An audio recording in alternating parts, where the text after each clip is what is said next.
Briefly, when New Mexico became a state in 1912, and the state constitution said Indians couldn't vote because they were people not taxed.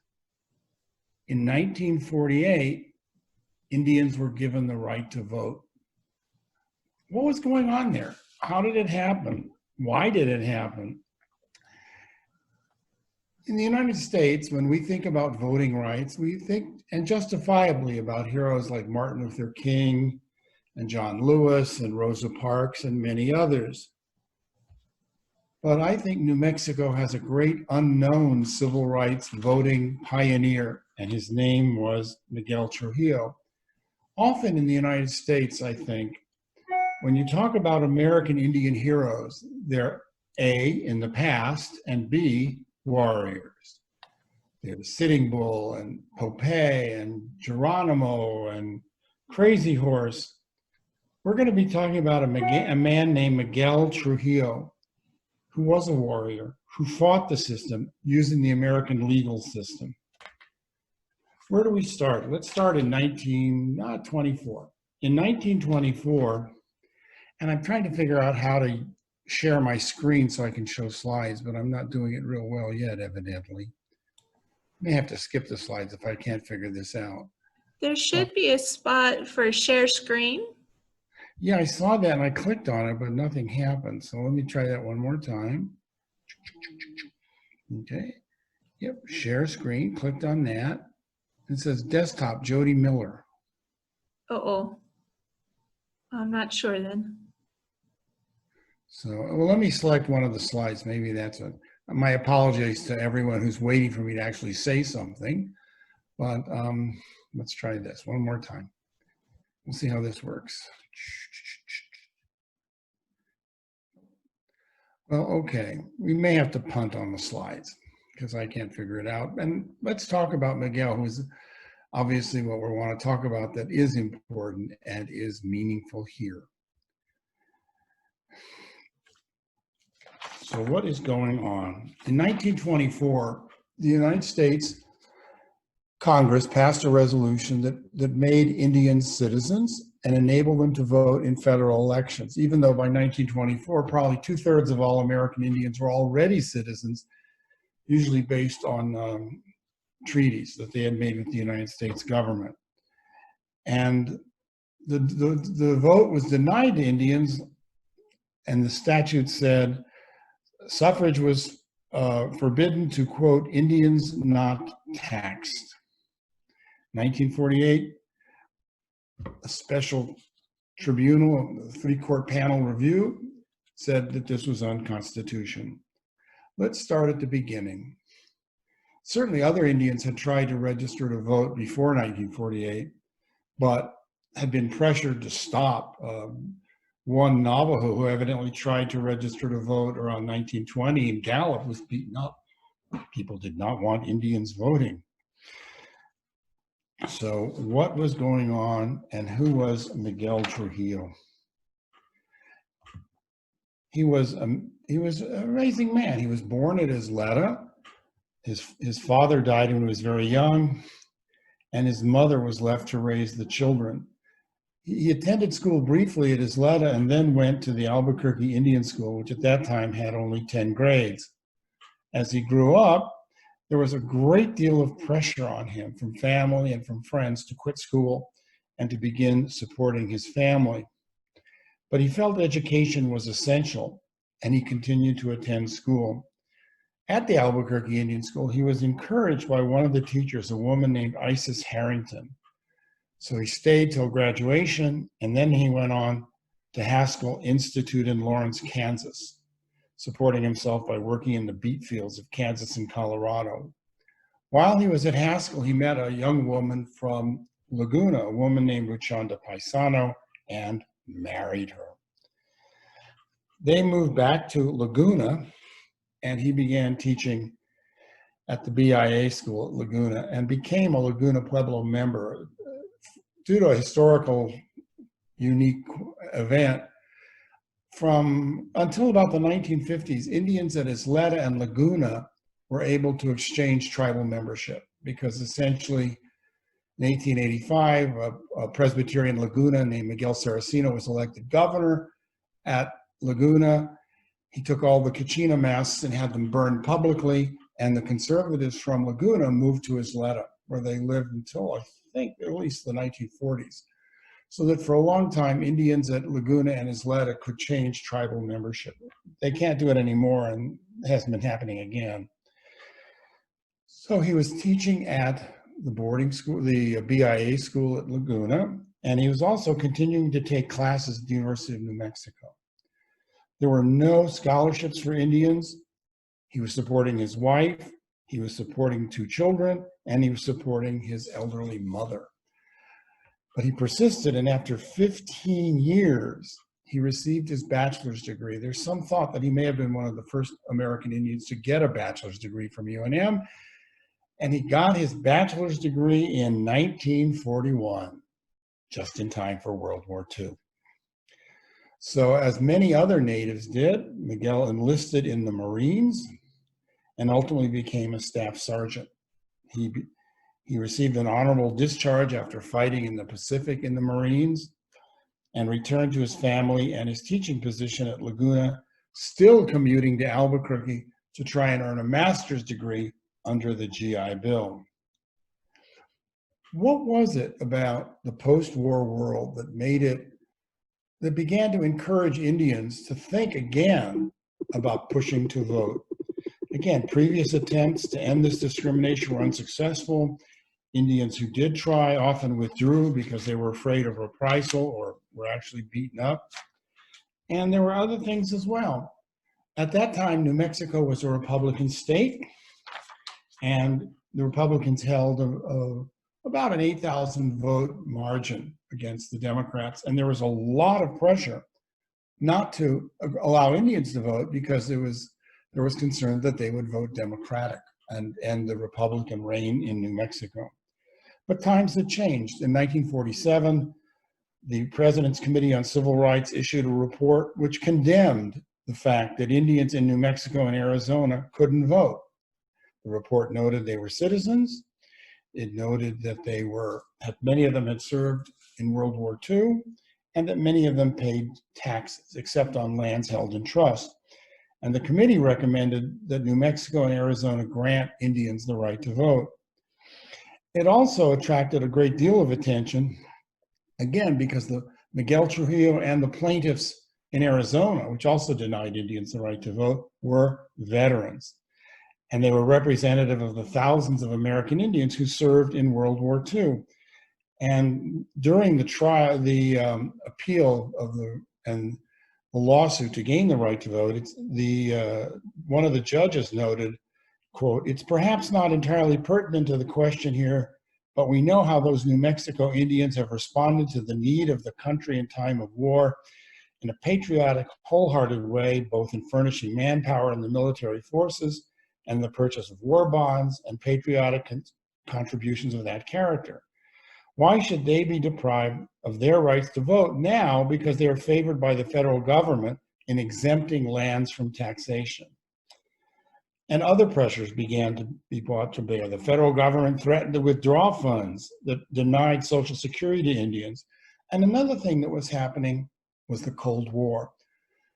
The United States and the Soviet Union became locked in the Cold War, and the Soviet Union began pointing out that the United States, this great champion of democracy, didn't allow Indians to vote and repressed the vote from many African-American veterans returning. This is a particularly hazardous time for African-American veterans who came back to the United States, demanded their right to vote, and were usually lynched. Not a good thing. So it became increasingly difficult for the United States to condemn the communist regime for mistreating their citizens, while American citizens were denied equality on the basis of race and color. So what happened is Miguel Trujillo tried a couple times to do it through what was then the Indian Pueblo Council, which wasn't particularly interested. So he turned to a man who served as Laguna's attorney and asked him. That man was Felix Cohen. Felix Cohen was the founder of federal Indian law in the late 1930s. He became chief of the Indian Law Service and was tasked with compiling the federal laws and treaties about American Indians. And the resulting book was published in 1941 as the Handbook of Federal Indian Law, and it became the basic fundamental document in American Indian law. The University of New Mexico published it in 1971, and updated versions were published in 1982 and 2005.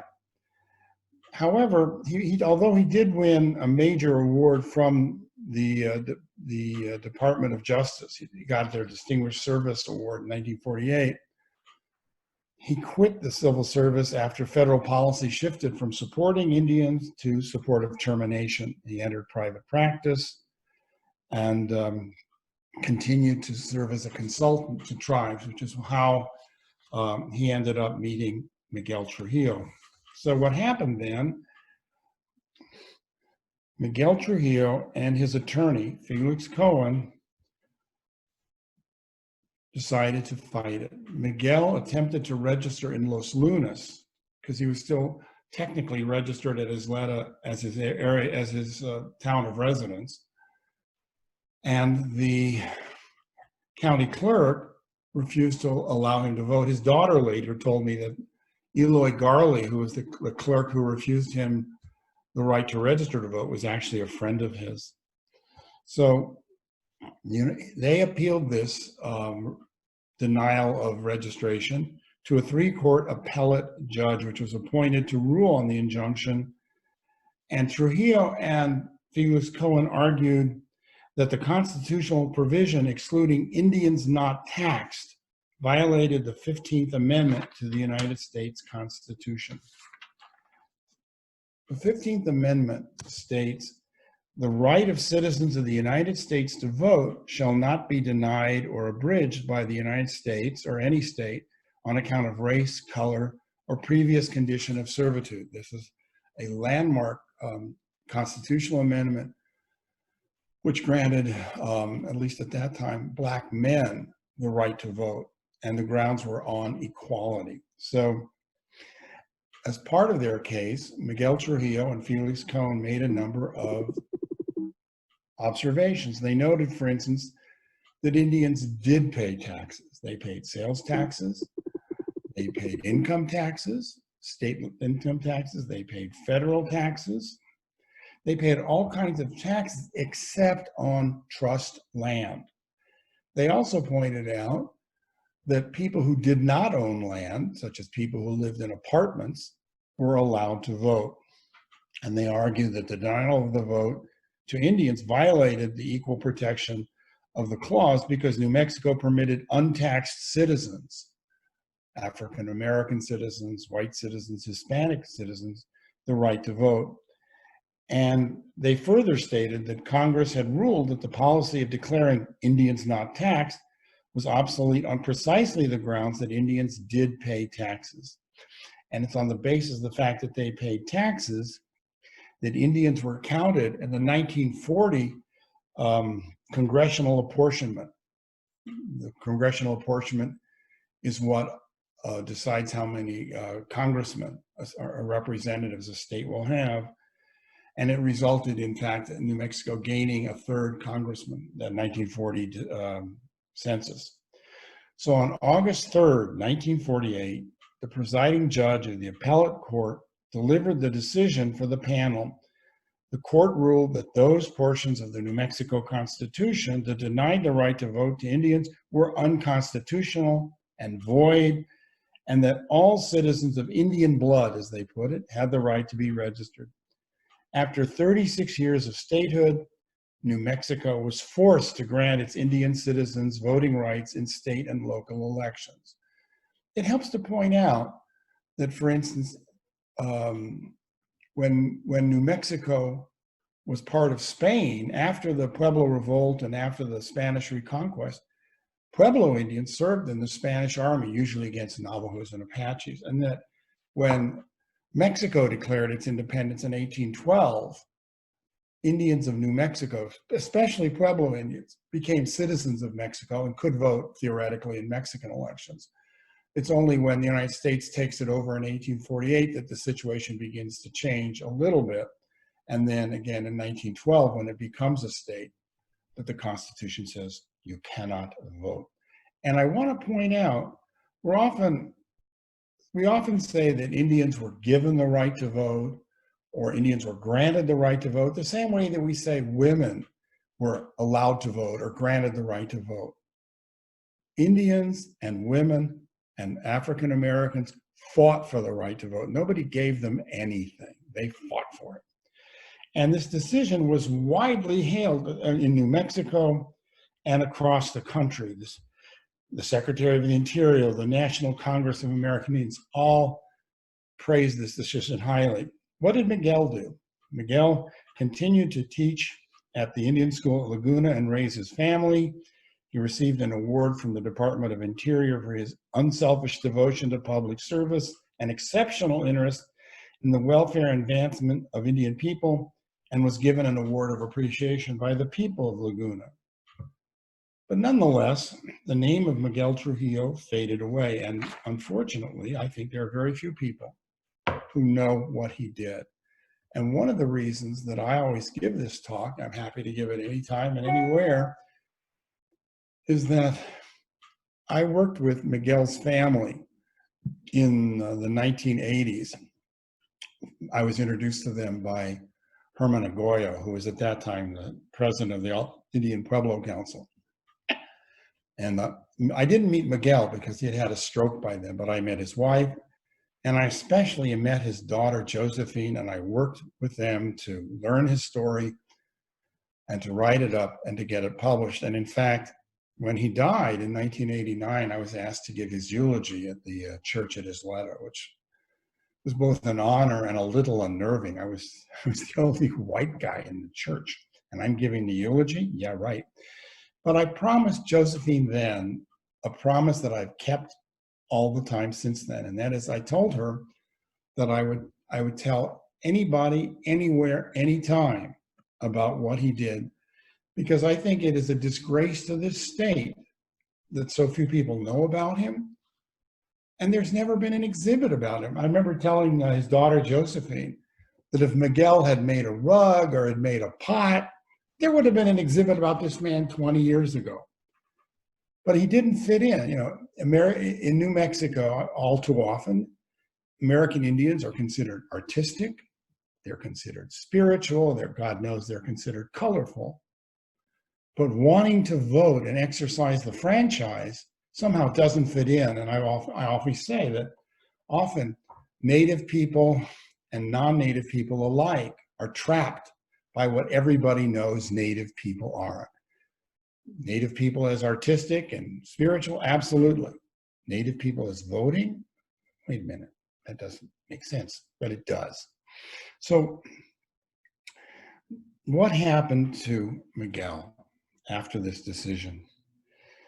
His defense of Indians and Indianness at the All Indian Pueblo Council and other places continued. He didn't ever back down from defending Indian people and from being Indian.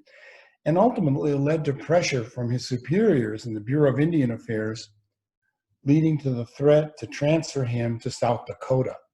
Now, by this, he was still supporting his mother. By this time, she was elderly and in poor health. And honestly, Miguel was very concerned about what would happen if they took his wife, his kids, and his elderly, ill mother to South Dakota, especially in the winter.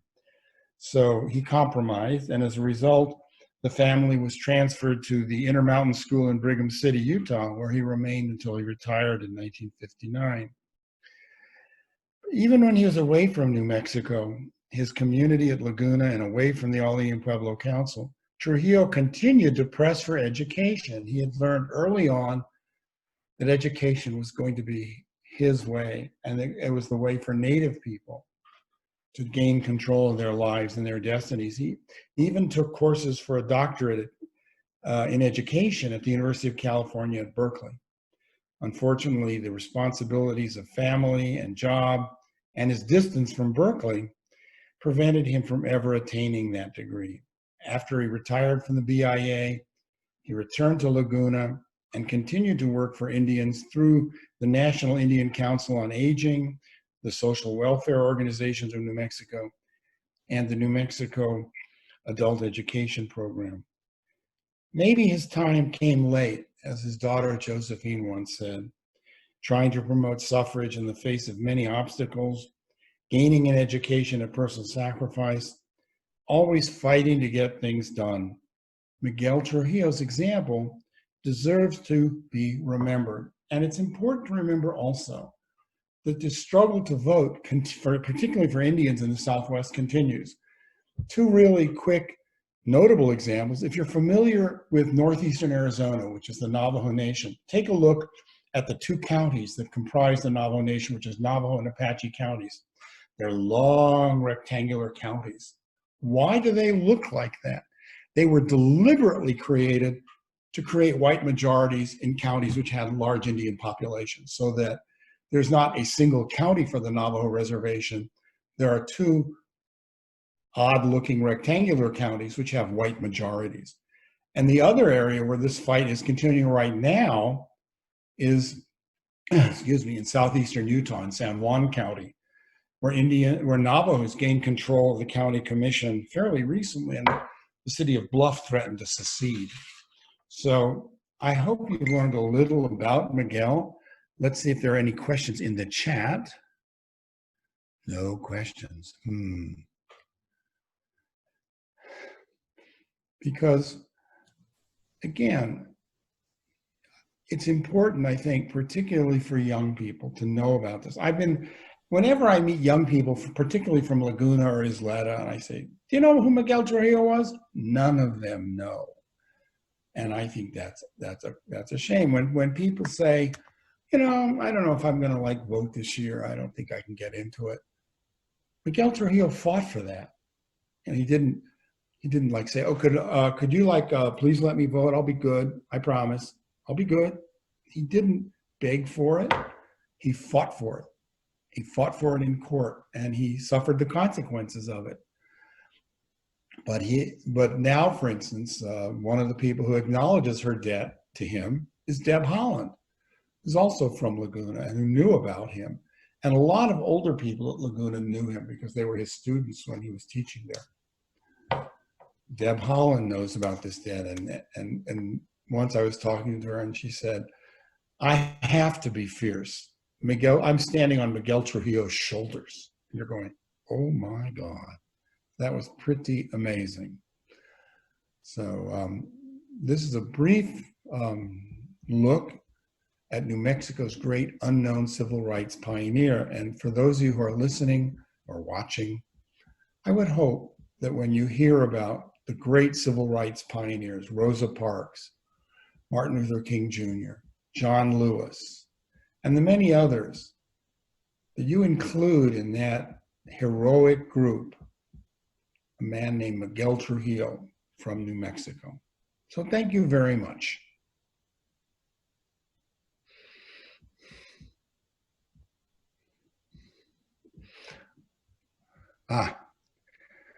Outside of your efforts and records, what kind of public documentation about him exists? Well, first of all, when I was working with his family, they gave me, for instance, a carbon copy, and yes, I know nobody knows what a carbon copy is anymore, of the appellate decision, and I gave all of his papers to the Indian Pueblo Cultural Center. So that is, if you want to look at the actual documents, I would suggest you start at the Indian Pueblo Cultural Center because they have it. And I'll be honest, I gave it to the Indian Pueblo Cultural Center for two reasons. Number one, I thought it was important that an Indian-controlled institution have these records, and there's no museum at Laguna, and there's no museum at Isleta. And I honestly hoped that it would lead to an exhibit about Miguel Trujillo. It didn't, but I haven't stopped either. So I hope that answers Chris's question, where the documents are. Indian Pueblo Cultural Center. They have everything. Oddly enough, the other thing I should mention, though, if there was ever to be an exhibit about Miguel Trujillo, his family, who live at Isleta, Josephine's daughter, Josephine's brother, Mike, live at Isleta, and they have all of his stuff. They have his uniforms. They have a lot of his materials. And one of the things that that I think would be wonderful in an exhibit. When he went to the Albuquerque Indian School in the teens, 19 teens, as a lot of people did, he took a lot of pictures, but he labeled all of them. What a resource for an exhibit. For instance, I still remember seeing a picture of Indian students at the Albuquerque Indian School on a canoe on the lawn. They were evidently some sort of Hiawatha thing. There's not only a picture, on the back, it tells you who all the people in the canoe were. So, you know, I would encourage people who, I'll be honest, I can do this. If you're from Laguna or you're from Isleta, push them, push the tribal council, push whomever to say, we need an exhibit to tell New Mexico and to tell the United States what this man did. You know, I call him the great unknown civil rights pioneer. What would happen if he wasn't unknown anymore? So think about that. Other questions? I should point out, just as a historical note, that in Arizona, again, Indians were not allowed to vote until 1948, and there it was two Yavapai Apaches, I think, from Fort McDowell, who sued the state of Arizona. New Mexico and Arizona were the last states to allow Indians the right to vote in state elections. Yes, all that colorful Indian history, art, craft, yeah. Make pottery, just don't vote. I'm such a cynic, but it's true. Other questions?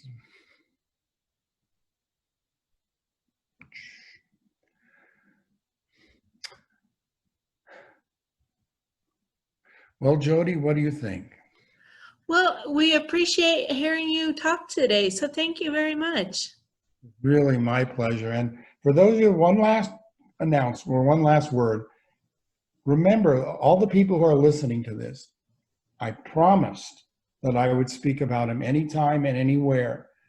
And if you whoever you are out there, you know you want me to speak to a group, grade school group, high school group, elderly group, I don't care. I will speak to any group anytime about Miguel Trujillo. He deserves to be known by everybody. Thank you. Thank you. And if there's no other questions, we'll go ahead and end it here. So thank you all for joining us, and thank you, sir, for doing the talk. Thank you. Somebody's And going to take me. if you need to get in touch with our presenter, you can email me at jmiller@rrnm.gov, and I can pass along the email address. In a heartbeat, I will reply. Okay, Perfect. Chris, I expect to hear from you. There. Now Thank you're you. committed. Thank you so much. You all Thank take you. care, and I am going to sign off then. All right. Have a good day. Thank you.